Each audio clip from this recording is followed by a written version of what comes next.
YouTube channel के इस platform पर आप सभी लोगों का दिल खोलकर स्वागत है। दोस्तों, इस वीडियो में 40 महत्वपूर्ण एमसीक्यू देखने को मिलेंगे जो कि आप लोगों के वनडे एग्जाम के लिए बहुत ही महत्वपूर्ण होने वाली है। दोस्तों, इस वीडियो के माध्यम से आप लोग रेलवे की एग्ज़ाम दे रहे हो या एसएससी की एग्ज़ाम दे रहे हो, टीचिंग की एग्ज़ाम दे रहे हो, इन सभी एग्ज़ामों के लिए यह वीडियो आप लोगों के लिए बहुत ही हेल्पफुल होने वाली है। तो चलिए दोस्तों, बिना किसी देरी के हम लोग आज के पहले प्रश्न की तरफ बढ़ते हैं। और जो पहला प्रश्न है आप लोगों को स्क्रीन पर दिख रहा होगा, कह रहा है कि 1989 में पंचायती राज व्यवस्था के आधार पर किस समिति का गठन किया गया था? क्या पी.के. थुंगल समिति, अशोक मेहता समिति, देशमुख राव समिति या कालेलकर समिति? तो पंचायती राज व्यवस्था से संबंधित जो है समिति इनमें से किसके द्वारा शुरू किया गया था? तो वो थे पी.के. थुंगल समिति। कब किया गया था साथियों? तो 1989 में। वही अशोक मेहता का भी संबंध किससे है? तो पंचायती राज व्यवस्था से ही है। और ये इन्होंने कौन सा तो द्विस्तरीय पंचायती राज व्यवस्था के बारे में बताया है। अशोक मेहता ने कौन सा स्तर? तो द्विस्तरीय। जबकि त्रिस्तरीय किसने बताया साथियों? आप लोग बताइए उसे। तो बलवंत राय मेहता। ठीक है, कौन थे? तो बलवंत राय मेहता। त्रिस्तरीय। द्विस्तरीय पूछेगा तो अशोक मेहता समिति। 1989 में पूछेगा तो पी.के. थुंगल समिति हो जाएगा पंचायती राज व्यवस्था। 24 अप्रैल को पंचायती राज दिवस मनाया जाता है। कब मनाया जाता है दोस्तों? तो 24 अप्रैल को। चलिए आगे बढ़ते हैं। प्रश्न नंबर दूसरा देखते हैं। कह रहा है कि हार्नबिल त्यौहार किस राज्य में मनाया जाता है? तो हार्नबिल त्यौहार की खासियत जान लीजिए साथियों। इसे त्योहारों का त्यौहार भी कहा जाता है। हार्नबिल को साथियों त्योहारों का त्यौहार भी कहा जाता है। और अब प्रश्न यह है कि किस राज्य में मनाया जाता है? ऑप्शन देख लीजिए। क्या मेघालय होगा, मणिपुर होगा, नागालैंड होगा या मिजोरम होगा? तो जो हार्नबिल त्यौहार है साथियों वो नागालैंड में मनाया जाने वाला उत्सव है। ठीक है, एक बार आप फिर से याद कर लीजिए कि जो हार्नबिल है इसे त्योहारों का त्यौहार भी कहा जाता है। यह नागालैंड में मनाया जाने वाला त्यौहार है। अनुच्छेद 53 के अनुसार संघ की कार्यपालिका शक्ति किसमें निहित होती है? तो प्रधानमंत्री में, राष्ट्रपति में, मुख्य न्यायाधीश में, डी कह रहा है कि इनमें से कोई नहीं। तो जो अनुच्छेद 53 है साथियों इसमें कार्यपालिका शक्ति दिया गया है। तो शक्ति किसके पास रहती है? तो होता है राष्ट्रपति के पास। किसके पास साथियों? तो राष्ट्रपति के पास होता है। यानी कि जो अनुच्छेद 53 होता है उसमें कार्यपालिका की शक्ति दिया रहता है। अगर राष्ट्रपति के पद का बात करेगा साथियों तो आर्टिकल क्या हो जाएगा? तब 52 हो जाएगा। ठीक है, प्रश्न के हिसाब से हमारा ऑप्शन बी सही जवाब हो जाएगा। बेंजीन का सामान्य सूत्र क्या है? क्या C6H6 होगा, C4H4, C2H2, C5H6? तो बेंजीन का जो सामान्य संरचना है साथियों वो होता है क्या? तो C6H6। क्या होता है? तो C6 और H6। तो यह बेंजीन का जो संरचना है। आगे बढ़ते हैं। मानव में लिंग निर्धारण किस पर निर्भर करता है? क्या तंत्रिका आवेग पर, स्त्रियों के गुणसूत्र पे, पुरुषों के गुणसूत्र पे? डी कह रहा है कि उपरोक्त में सभी। तो साथियों जहाँ पर भी आप लोग ऑप्शन में देखते हैं उपरोक्त में सभी तो आप लोग उसी के तरफ ही चले जाते हैं, लेकिन इस प्रश्न में उपयुक्त में से सभी नहीं होगा। अगर लिंग निर्धारण की पूछेगा साथियों तो उसमें क्या हो जाएगा? पुरुषों के गुणसूत्र पर निर्भर करता है। किसी महिला को लड़की पैदा हो या लड़का पैदा हो, दोनों की स्थितियों में जो उसका मेन निर्भर करता है वो पुरुष ही होता है। उसमें महिला का कोई योगदान नहीं रहता है, चाहे लड़की हो चाहे लड़का हो।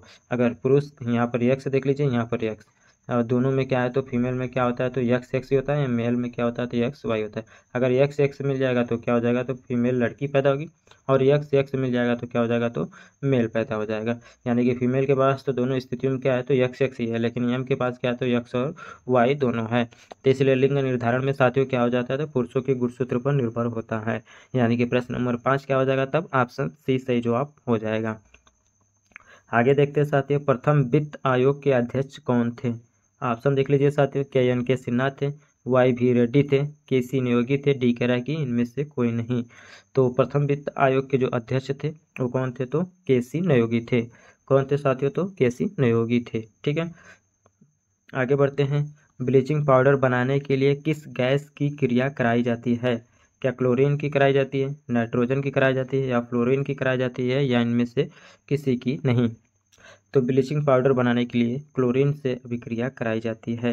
तो ब्लीचिंग पाउडर का अगर फार्मूला पूछेगा था तो CaOCl2 हो जाता है, कैल्शियम ऑक्सोक्लोराइड। ठीक है, ब्लीचिंग पाउडर का कैल्शियम ऑक्सोक्लोराइड अगर बुझा जो होता है CaO, इस CaO प्लस क्लोरीन से अभिक्रिया कराएंगे तो क्या हो जाएगा? कैल्शियम ऑक्सोक्लोराइड हो जाता है। ठीक है, तो यानी कि हमारा ऑप्शन क्या हो जाएगा? तब ए सही जवाब हो जाएगा। सर्वप्रथम आर्थिक सर्वेक्षण कब पेश किया गया? 1950 से 51 के बीच में, 51 से 52 के बीच में, 52 से 53 के बीच में। डी कह रहा है कि इनमें से कोई नहीं। तो जो आर्थिक सर्वेक्षण सबसे पहले पेश किया गया था साथियों, वो किया गया था 1950 से 51 के बीच में। धावन सोडा का रासायनिक नाम क्या है? Sodium carbonate, sodium bicarbonate, sodium oxide, calcium carbonate. तो जो धावन सोडा है साथियों, उसे क्या बोलते हैं हम लोग? तो जो धोने वाला सोडा है तो सोडियम कार्बोनेट बोलते हैं। क्या बोलते हैं साथियों? तो सोडियम कार्बोनेट। वही जो ऑप्शन बी में दिया गया है, इसे हम लोग क्या बोलते हैं? तो बेकिंग सोडा बोलते हैं। क्या बोलते हैं? तो बेकिंग सोडा, यानी कि खाने वाला सोडा। बेकिंग सोडा को ही हम लोग खाने वाला सोडा के नाम से जानते हैं। तो अगर पूछता बेकिंग सोडा यानी खाने वाला सोडा, तब हमारा क्या हो जाता? तब ऑप्शन बी। लेकिन प्रश्न में क्या पूछा है? तो धावन सोडा पूछा है, तो धावन सोडा का क्या हो जाएगा? तब ऑप्शन ए सही जवाब हो जाएगा। चलिए आगे बढ़ते हैं। मनुष्य में श्वसन वर्णक किसमें पाया जाता है? क्या WBC में पाया जाता है, RBC में, HBC में? डी कह रहा है कि उपयुक्त में सभी। तो जब देखेंगे साथियों, श्वसन जो वर्णक होते हैं वो केवल RBC में पाया जाता है, यानी कि 10 का तब क्या होगा? तब ऑप्शन बी सही जवाब होगा। भारत का सर्वोच्च कार्यपालक प्रमुख कौन होता है? क्या राष्ट्रपति होते हैं, प्रधानमंत्री होते हैं, मुख्यमंत्री होते हैं या राज्यपाल होते हैं? तो भारत का पूछेगा तो साथियों आप सभी लोग जानते हैं, राज्यपाल तो एक राज्य में होते हैं, मुख्यमंत्री होते हैं एक राज्य में होते हैं। प्रश्न आप लोगों को बचा कि दो, राष्ट्रपति या प्रधानमंत्री। तो जो सर्वोच्च कार्यपालिका का प्रमुख होता है साथियों, कौन होता है? तो हमारा ऑप्शन ए सही जवाब हो जाएगा, राष्ट्रपति। क्या हो जाएंगे साथियों? तो राष्ट्रपति हो जाएंगे। भारत में सबसे छोटा नदी द्वीप किस नदी पर है? क्या उमानंद नदी पर, ब्रह्मपुत्रा पर, नर्मदा नदी पर या कावेरी नदी पर? तो जो प्रश्न दिया गया उसमें ऑप्शन के हिसाब से साथियों हमारा क्या हो जाएगा? तो ऑप्शन ए सही जवाब हो जाएगा। गौतम बुद्ध को ज्ञान की प्राप्ति कहाँ हुई थी? क्या सारनाथ में, वैशाली में, कौशाम्बी में या बोधगया में? तो जो गौतम बुद्ध को ज्ञान की प्राप्ति साथियों बोधगया में हुई थी, ठीक है। और इन्होंने प्रथम जो उपदेश है वो सारनाथ में दिया था। जब प्रथम उपदेश पूछेगा साथियों तो सारनाथ हो जाएगा। सर्वाधिक उपदेश की बात करेगा तो साथियों हो जाएगा क्या? तो हमारा श्रावस्ती हो जाएगा। सर्वाधिक श्रावस्ती में इन्होंने उपदेश दिया है, प्रथम सारनाथ में दिया है। और ज्ञान की प्राप्ति कहाँ हुई थी? तो बोधगया में हुई थी। चलिए आगे बढ़ते हैं, प्रश्न नंबर 14 की तरफ बढ़ते हैं साथियों। कि क्या कह रहा है? कह रहा है प्रश्न साथियों कि 11वां मौलिक कर्तव्य कब जोड़ा गया था? तो आप लोगों को बता दें साथियों, जो मौलिक कर्तव्यों की संख्या वर्तमान में है वो है 11। ठीक है साथियों, इससे पहले क्या हुआ था? तो 10 मौलिक कर्तव्यों को 1976 में जोड़ा गया था 42वें संविधान संशोधन के तहत। अगर मूल संविधान में पूछेगा कितने मौलिक कर्तव्य थे साथियों, तो मूल संविधान में 0 मौलिक कर्तव्य दिया गया था। और 1976 में जो 42वां संविधान संशोधन आया तो उसमें 10 मौलिक कर्तव्यों को जोड़ा गया। और उसके बाद 2002 में 11वां मौलिक कर्तव्य जोड़ा गया 2002 86वां संविधान संशोधन के तहत। कौन सा संविधान संशोधन था साथियों? तो 86वां संविधान संशोधन 2002 के तहत। उसमें निःशुल्क एवं अनिवार्य शिक्षा लागू किया गया था 6 से 14 वर्ष के बच्चों के लिए। ठीक है, 6 से 14 वर्ष के बच्चों के लिए अनिवार्य एवं निःशुल्क शिक्षा का प्रावधान दिया गया था। यह कब जोड़ा गया था साथियों? तो 2002 में जोड़ा गया था। अगर आप लोगों से संविधान संशोधन पूछेगा तो 86वां संविधान संशोधन था। वर्तमान में मौलिक कर्तव्यों की संख्या कितनी साथियों? तो 11 है। अगर मूल संविधान में पूछेगा मौलिक कर्तव्यों की संख्या कितनी थी, तो मूल संविधान में मौलिक कर्तव्यों की संख्या 0 थी, यानी कि उस समय कोई भी मौलिक कर्तव्य नहीं जुड़े थे। मौलिक कर्तव्य सबसे पहले 1976 में जोड़े गए थे। दिगंबर किस धर्म से संबंधित हैं? क्या बौद्ध धर्म से, जैन धर्म से, सिख धर्म से या ईसाई धर्म से? तो दिगंबर की बात करेंगे साथियों तो इनका जो संबंध है वो जैन धर्म से हो जाएगा। किस राज्य में तूफान को बारडोसिला कहते हैं? ऑप्शन देख लीजिए, असम, राजस्थान, झारखंड या उत्तराखंड। तो ऑप्शन में क्या है? तो ऑप्शन ए सही जवाब हो जाएगा, असम में। आगे बढ़ते हैं, विद्युत चुम्बकीय प्रेरण की खोज किस वैज्ञानिक ने की थी? क्या ऑरस्टेड ने, नील्स बोर ने, माइकल फैराडे ने? डी कह रहा है कि एम्पियन ने। तो कौन हो जाएंगे जवाब साथियों? तो माइकल फैराडे इसका सही जवाब हो जाएंगे। भारत में नोट छापने का एकमात्र प्राधिकरण किसके पास है? यानी कि नोट छापने का अधिकार किसके पास है? क्या RBI के पास है? दो ऑप्शन दिया गया है, RBI से, सिडबी में या सेबी में। तो जो नोट छापने का जो प्रावधान है साथियों केवल और केवल RBI के पास है। भारतीय संविधान में धर्मनिरपेक्ष शब्द के बजाय पंथनिरपेक्ष शब्द का प्रयोग किस संविधान संशोधन में किया गया? क्या 42वें संविधान संशोधन, 44वां संविधान संशोधन, 62वां संविधान संशोधन या 46वां संविधान संशोधन? तो 42वें संविधान संशोधन के तहत साथियों धर्मनिरपेक्ष जो शब्द है उसके स्थान पर पंथनिरपेक्ष शब्द का प्रयोग किया गया। वही 1976वां जो संविधान 1976 में 42वां संविधान संशोधन किया गया था। वो 44वां पूछेगा तब ये कब हुआ था, तो 1978 में यह संविधान संशोधन हुआ था। सरीसृप में लिंग का निर्धारण किस भौगोलिक कारक पर निर्भर करता है? क्या मृदा पर, वर्षा पर, तापमान पे? डी कह रहा है कि इनमें से कोई नहीं। तो जो सरीसृप में है साथियों, उसमें जो लिंग का निर्धारण करता है वो किसके कारण, तो तापमान है वह भौगोलिक कारक। ठीक है, अगर लिंग निर्धारण मनुष्यों में पूछेगा तो उसमें पुरुषों के लिंग निर्धारण पर है। एल्युमिनियम का अयस्क है? क्या बॉक्साइड है, हेमेटाइट है, मैग्नेटाइट है, सिडेराइट है? तो साथियों जो ऑप्शन ए दिया गया है वो हो जाएगा हमारा एल्युमिनियम का अयस्क, बॉक्साइड। ठीक है, एल्युमिनियम का अयस्क क्या है, तो बॉक्साइट है। महात्मा गांधी ने किस वर्ष रोलेट एक्ट के विरोध में सत्याग्रह किया था? तो रोलेट एक्ट कब आया था साथियों, तो 1919 में ही आया था। तो विरोध भी 1919 में ही हुआ था। यह जलियांवाला हत्याकांड जांच के लिए यह शुरू किया गया था। भारतीय संविधान में मौलिक अधिकार किस देश के संविधान से लिए गए हैं? साथियों आप लोगों से यहाँ से पूछा है मौलिक अधिकार किस देश से लिए गए हैं? ब्रिटेन, अमेरिका, जापान या आयरलैंड? तो किस देश से लिया गया साथियों, तो मौलिक अधिकार अमेरिका से लिया गया है।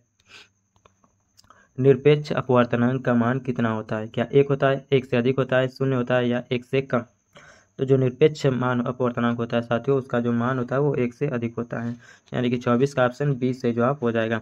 किसमें श्वसन रंध्र द्वारा होता है? रंध्रों के द्वारा किसमें श्वसन होता है? क्या मकड़ी में, तितली में, मछली में या तिलचट्टा में? तो किसमें होता है साथियों, तो तिलचट्टा में होता है, यानी कि 25 का क्या हो जाएगा, तब ऑप्शन डी सही जवाब हो जाएगा। प्रथम परमाणु परीक्षण कब हुआ था? 18 मई 1978 में, 18 मई 1972 में, 13 मई 1978 में, 16 मई 1978 में? तो जब प्रथम परीक्षण की बात करेगा साथियों तो हो जाएगा 18 मई 1978। भारत में स्वर्ण पर ऋण देने वाला बैंक कौन है? तो bank of Baroda, Ujjivan finance bank, एक है क्या, तो मुथूट फाइनेंस बैंक। ठीक, कौन है, तो मुथूट फाइनेंस बैंक। तो स्वर्ण पर ऋण देने वाला कौन सा बैंक है, तो मुथूट ही है। ठीक है, आप लोगों ने बहुत से ऐड देखे होंगे मुथूट फाइनेंस कंपनी का। ठीक है, तो मुथूट क्या है, तो स्वर्ण पर ऋण देने वाला है। यही है हमारा ऑप्शन बी वाला सही जवाब हो जाता है, मुथूट फाइनेंस बैंक। आगे बढ़ते हैं, प्रश्न नंबर 28 कह रहा है कि नाट्यांजलि उत्सव किस राज्य में मनाया जाता है? क्या उत्तर प्रदेश में, तेलंगाना में, तमिलनाडु में या केरल में? तो नाट्यांजलि उत्सव किस राज्य में मनाया जाता है साथियों, तो यह तमिलनाडु में मनाया जाने वाला उत्सव है, यानी कि 28 नंबर का तब क्या हो जाएगा साथियों, ऑप्शन सी सही जवाब हो जाएगा। रेड सैंडलवुड भारत के किस राज्य में पाया जाता है? क्या उड़ीसा में, केरल में पाया जाता है, मध्य प्रदेश में पाया जाता है या आंध्र प्रदेश में पाया जाता है?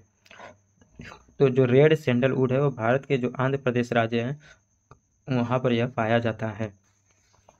1960 में सिंधु जल समझौता में भारत की पश्चिम नदी में हिस्सेदारी कितनी है? 10%, 20%, 30% या 25%? तो कितनी है साथियों, तो 20% है, यानी कि 30 नंबर का तो क्या हो जाएगा, ऑप्शन बी सही जवाब हो जाएगा।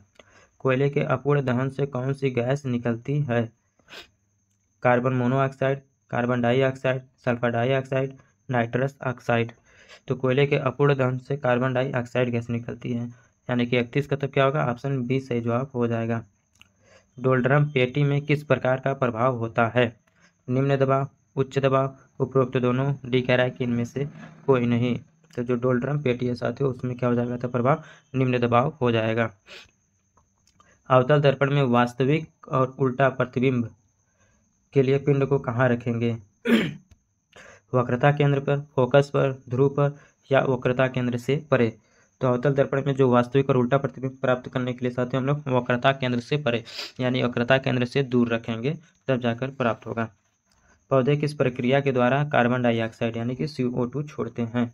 क्या ऑप्शन, आसवन, निक्षेपण या श्वसन के द्वारा? तो श्वसन के द्वारा जो पौधे होते हैं क्या होते हैं, तो CO2 का उत्सर्जन करते हैं। जास्कर तथा सहयोग किसकी सहायक नदी है? क्या ताप्ती नदी की सहायक नदी है, ब्रह्मपुत्र की सहायक नदी है, नर्मदा की सहायक नदी है या सिंधु की सहायक नदी है? तो क्या हो जाएगा, तब ऑप्शन डी सही जवाब हो जाएगा, सिंधु नदी। क्या हो जाएगा साथियों, तो सिंधु नदी इसका सही जवाब हो जाएगा। सबसे ज़्यादा अभिक्रियाशील धातु कौन सा है? मैग्नीशियम, लोहा, कॉपर, चांदी? तो कौन सा है साथियों, तो मैग्नीशियम इसका सही जवाब होगा। सबसे ज़्यादा अभिक्रियाशील धातु कौन सी है, तो मैग्नीशियम हो जाएगा। कोलकाता नगर निगम की जो स्थापना है वो किस एक्ट के तहत किया गया था? 1728 में, 1728 जो एक्ट है, 1726 एक्ट, 1937 एक्ट या 1940 एक्ट। तो क्या होगा, तो 1726 एक्ट के तहत कोलकाता नगर निगम की स्थापना किया गया था। यानी कि 37 नंबर का तब क्या हो जाएगा, ऑप्शन बी सही जवाब हो जाएगा। उत्तल लेंस में वस्तु कहाँ पर रखने पर उसका वास्तविक उल्टा और छोटा प्रतिबिंब बनता है। तो वस्तु जो है उत्तल लेंस में कहाँ पर रखेंगे, तो 2f से परे, यानी कि वक्रता केंद्र से परे रहेगा तब। पुरातत्व, भारतीय पुरातत्व सर्वेक्षण का मुख्यालय कहाँ है। कोलकाता में है, नई दिल्ली, भोपाल या चंडीगढ़। तो भारतीय पुरातत्व सर्वेक्षण का जो मुख्यालय है वो नई दिल्ली में है। कहाँ पर है साथियों, तो नई दिल्ली में है।